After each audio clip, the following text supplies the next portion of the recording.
Let me tell you something about Ron Van Dam. He is not afraid to voice a controversial opinion now and then. If you're eating 4 donuts for breakfast, you're probably eating a dozen donuts for lunch. Whoa, slow it down, Radio Rebel. Don't burn it out all at once. You wild man.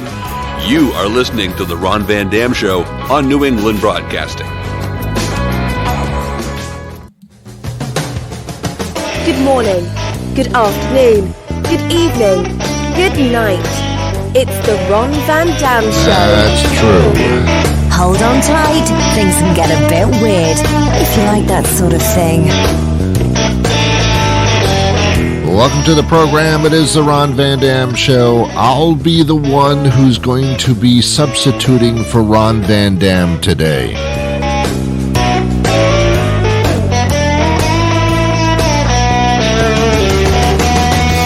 Playing the part of Ron Van Dam, today on the program will be Ron Van Dam. Ron Van Dam will be back next week, but right now Ron Van Dam is filling in.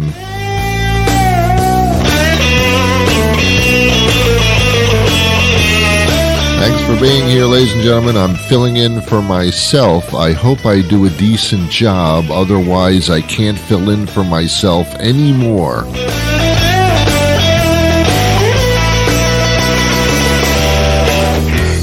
Isn't that what life is? You're filling in for yourself until you come back. And you're not doing a great job at it.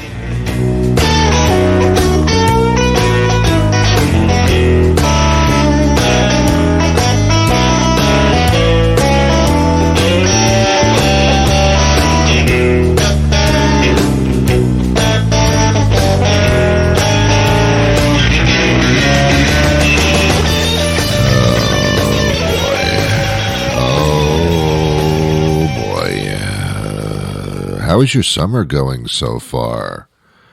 It's almost half over. Whew, thank God, huh? This has been a weird one.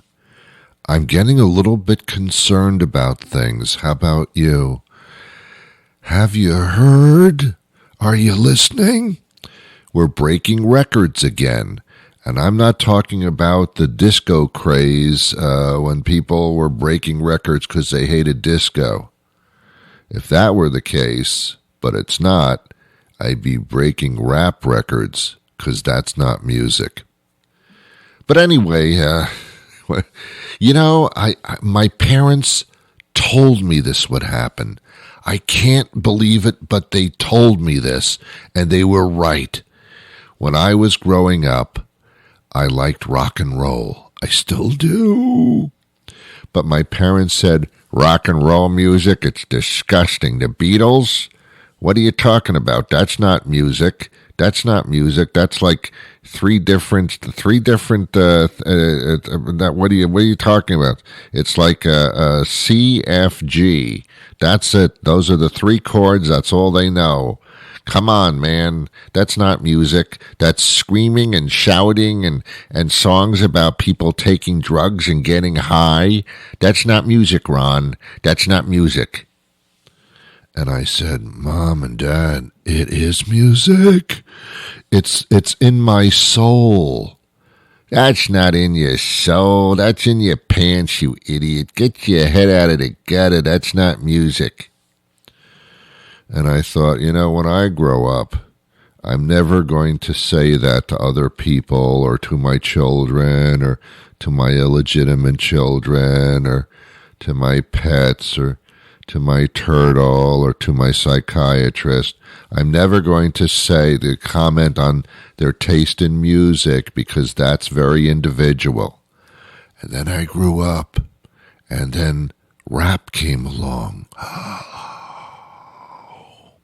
And I started saying, I don't, that rap's not music. That's just taking a beat and just making words up behind it.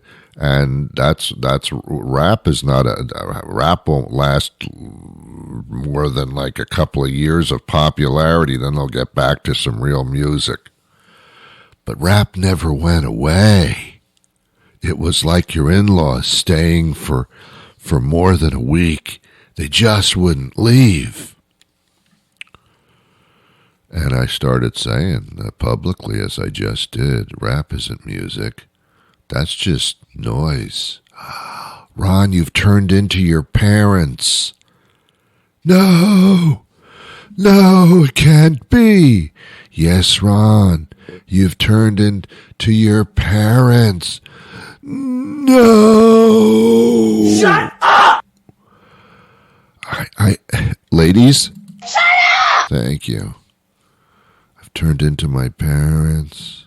I like peace and quiet. Oh my God, I've turned into my parents. How did this happen? Did I wake up one morning and look in the mirror and there were my parents in my face? How did this happen? You know what it's called? Getting a little bit older. It's true. I have friends that have just turned 40 years old, and guess what? They're not people anymore. They're my parents.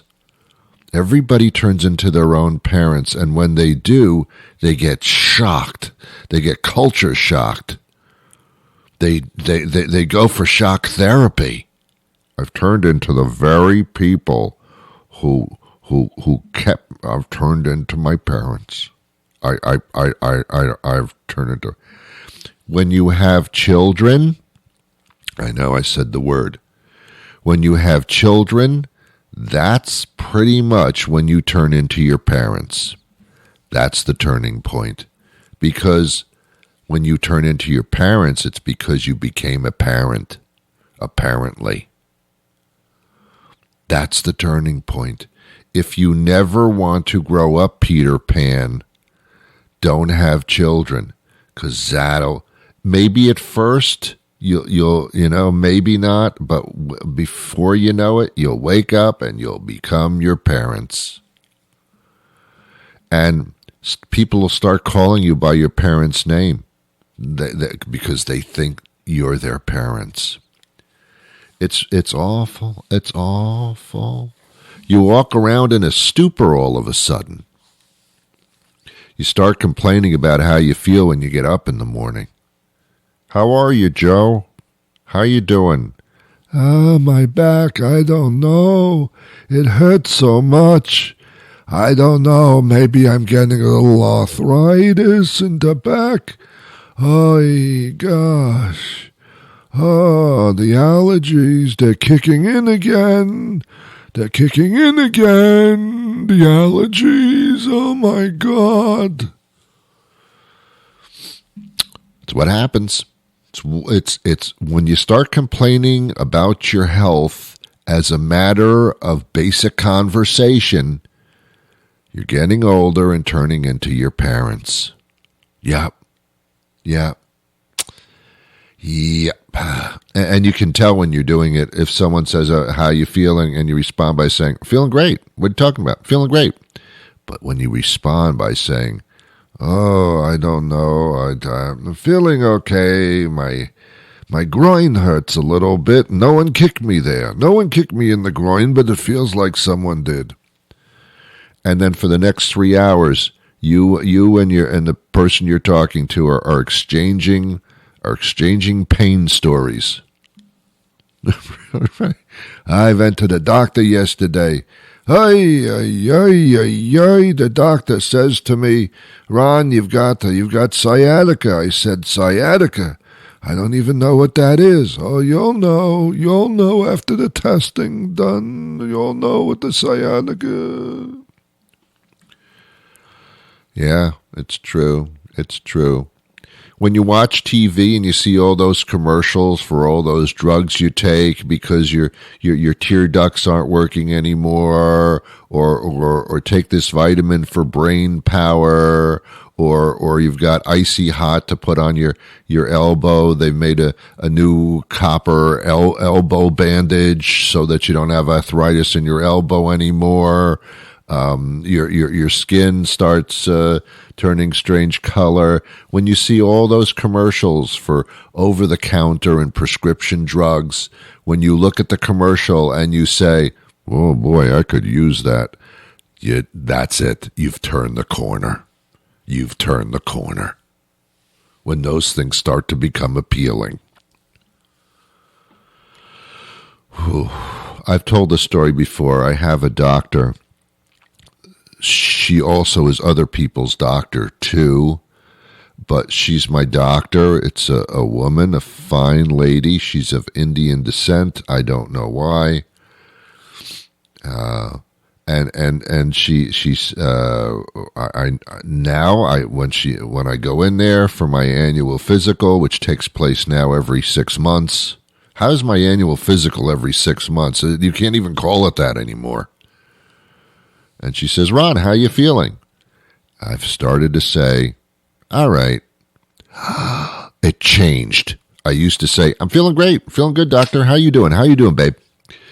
But now it's, Ron, how you feeling? It's been 6 months since your last physical. How you feeling? I'm all right. Yeah.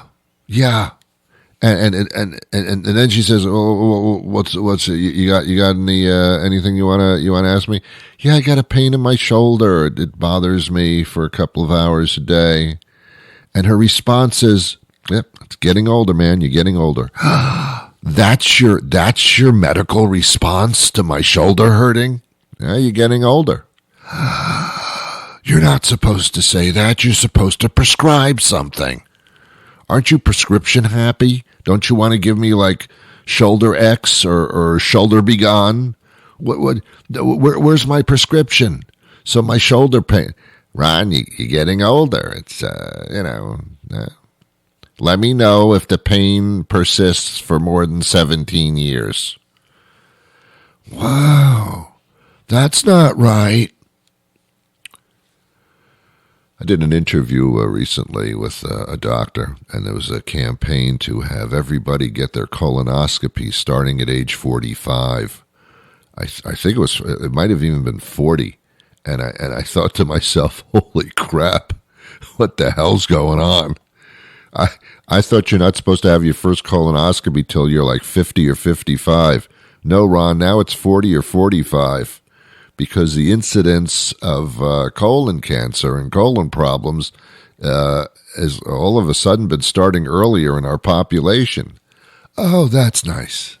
Oh, that's sweet. That's nice. That's nice. Pretty soon we're going to have a new expression. Yeah. I think now is, I think 50 is the new 40. Now it's going to be 40 is the new 70. I mean, how old are you? 40, but I feel like I'm 70. Well, you're getting older. Oh, my God, no. I have shoes that are old.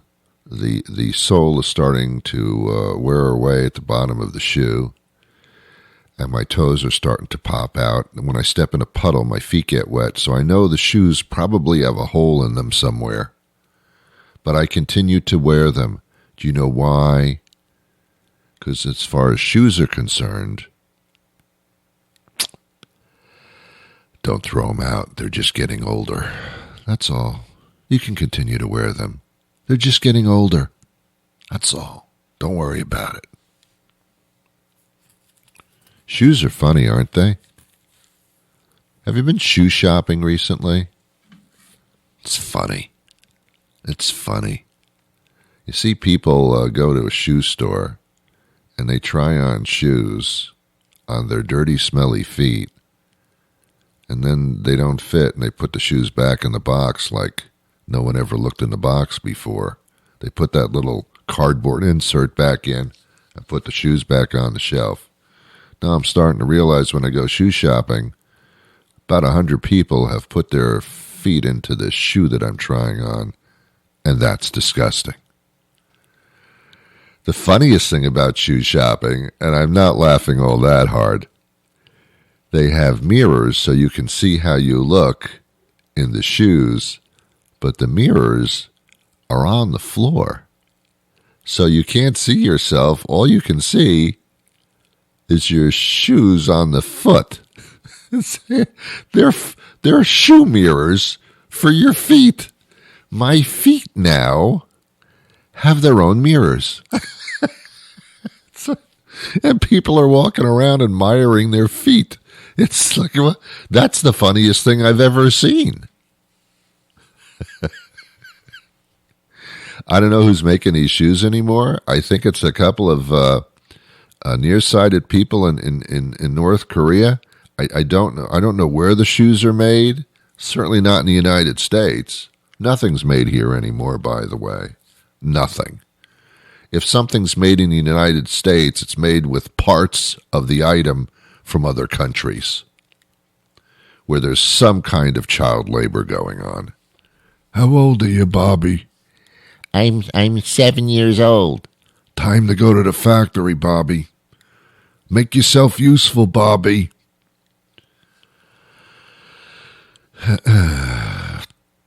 Yeah. Nothing's made here anymore. Nothing's made here.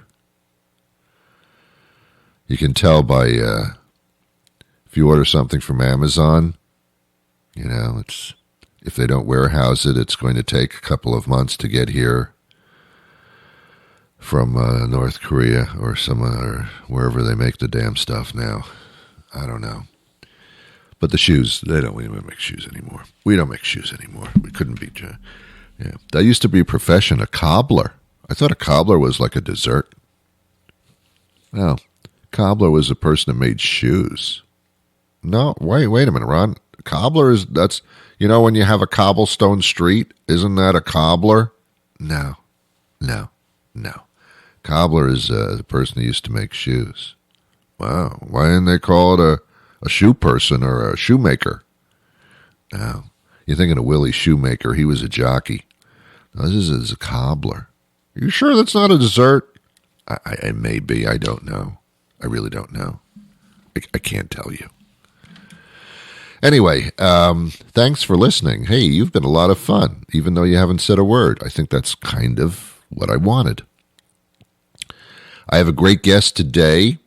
He's a former congressman. He ran for president a couple of times. A very impressive man. Dennis Kucinich joins us. He's written a book recently, and he went through an experience as a mayor that pretty scary and pretty intense. And you usually think of politicians as just being these power-hungry people. That probably is the case for most of them. But Dennis Kucinich underwent quite an experience when he was a mayor before he got into national politics. And this book outlines that. It's quite fascinating. And we're going to speak to him momentarily. But first, do you know that there is one item that can not only increase your home's beauty, but its value? That would be placemats. Hello, I'm George Karonapikopoulos, owner of George K's Wholesale Placemat Warehouse, your one-stop for all your placemat needs. We have a placemat for every room of your house. That's right, placemats are not just for the dining room anymore.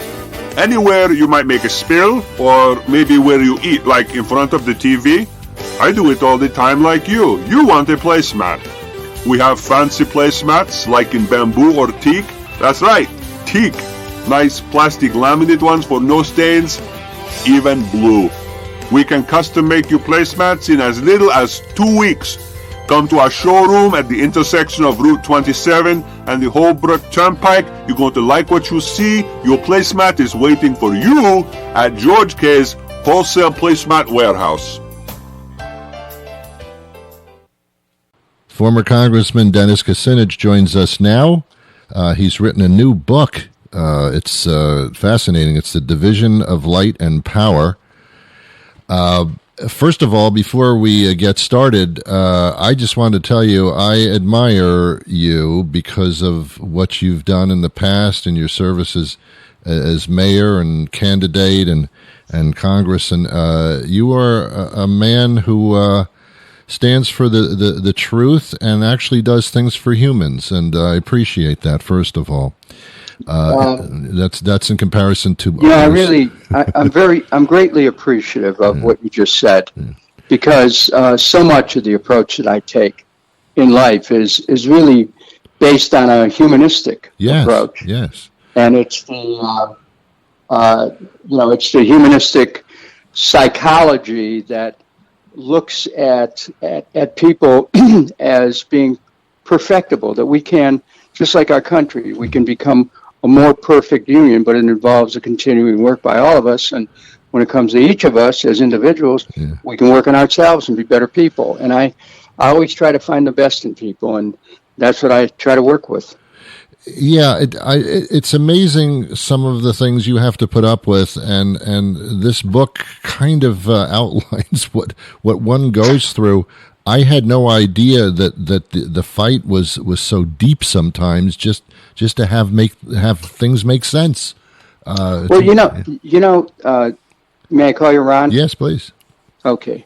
Ron, the experience that I had in Cleveland, it's outlined in the book, The Division of Light and Power, would have been enough for almost anyone who was a political veteran. Mm-hmm.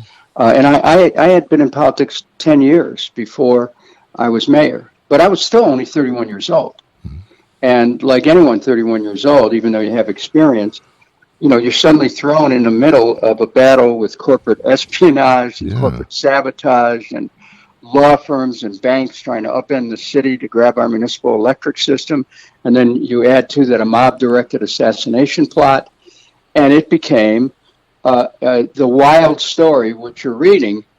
But I'll tell you, as interesting a read as it is, I don't know that I could fully describe what it was like to live through it. Yeah. Originally, I thought that this was a work of fiction, of espionage, and I thought, wow, Dennis can really write a story here. And then I read a little bit further and went, no, this actually happened. It's like, Ron, that's the thing about this story. When people understand that it's not fiction, moreover, I've documented everything. Mm-hmm. And it took years to do the documentation, which is why the book, I was working on a book for 40 years. Mm-hmm. And I knew when I finally published it that there would be people who would say, oh, come on, Dennis, that never happened. Well, actually it did, and I've got the proof. And the book is loaded with one document after another that backs up the narrative. Mm. And I appreciate that you recognize that a reader would look at it and go, come on. Yeah. But, when the proof's there, we delivered. Yeah. Well, this was in the late 70s that you tackled this. And one might ask, are the 2020s any different than the late 70s? Does that still go on and not discussed really that much? Well, the mob isn't active in the way they were. I mean, now they've all moved to Wall Street, right? Well, that's true.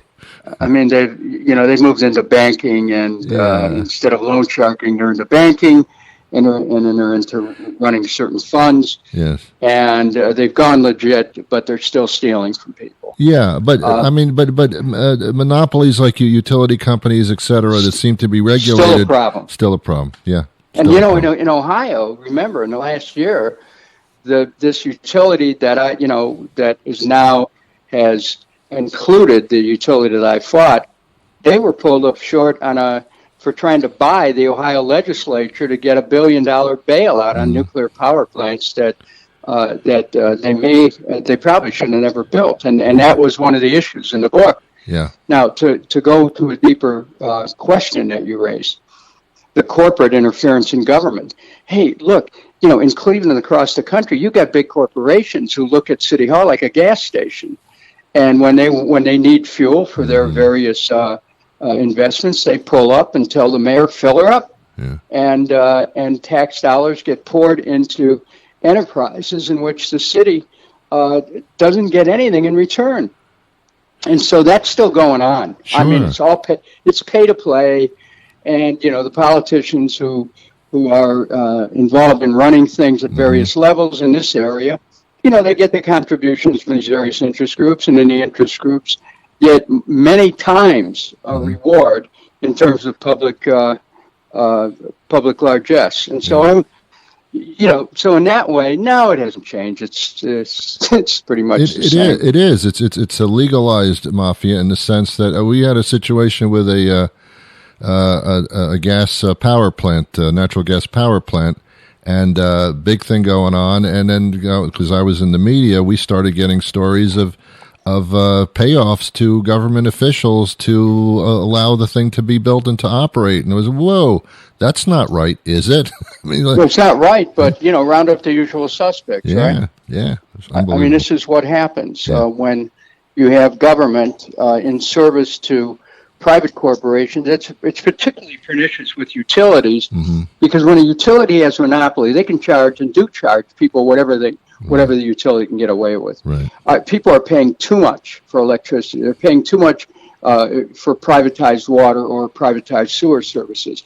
And this book, The Division of Light and Power, is really about the importance of cities owning their own utilities. There was the mayor who started Muni Light, the system that I fought to save. Around the turn of the 20th century, he said that I believe in public ownership of public service facilities, of waterworks, of parks, of schools, of electric systems, because if you do not own them, they will in time own you. They'll corrupt your politics, rule your institutions, and finally destroy your liberties. That was true 110 years ago, and it's true now. Yeah, but even local governments and municipalities can be rather corrupt as well. I think, and as you point out, it's the people just keeping an eye on this stuff. When you got the public down on you can change your tune a little bit, and it's awareness is what you're talking about here. You're right, Ron. And let me tell you, when I was mayor the first time in Cleveland, there was so much corruption in government. I was able to reduce city spending by 18% without cutting services. And how? Eliminating waste, fraud, and abuse. Government can be a racket.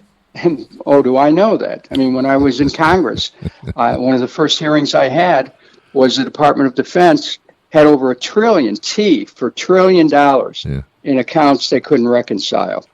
And they had over 1,100 different accounting systems. So, which are aimed at trying to make sure they can conceal money. So, look, I'm opposed to people getting ripped off, whether it's by private utility monopolies or by the government. Yeah, I'm aware of the government thing. I lived during the past 4 years.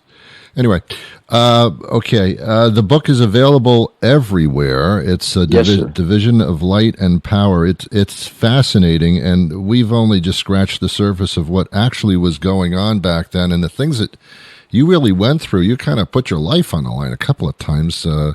I did. It's just amazing what one must do just to make things right. But anyway, it's a fascinating book. And prior book as well, Google Dennis Kucinich, The Courage to Survive, was an autobiographical work. And keep writing, my friend. And thanks, Ron. And whatever you could do to pass the word about this book would be appreciated. This is an important book, not just to help civic activists, but it's also... It brings people inside to say how these things really work from the position of someone who fought City Hall from the inside as the mayor. Yeah, well, these things are not discussed unless we turn in this direction, and that's why the book is so powerful. Thank you so much for your time today. I do appreciate it. Is there a website where people can follow? They can go to Finney, Finney Avenue, Avenue, books. Great. And they can get all the information about the Division of Light and Power, FinneyAvenueBooks.com. Perfect. Pleasure speaking to you. And thanks for your insight. Appreciate it. Well, that'll do it for me today. You have been excellent in everything that you do. I'll be back again tomorrow with a brand new show. Until that time occurs, I wish you peace.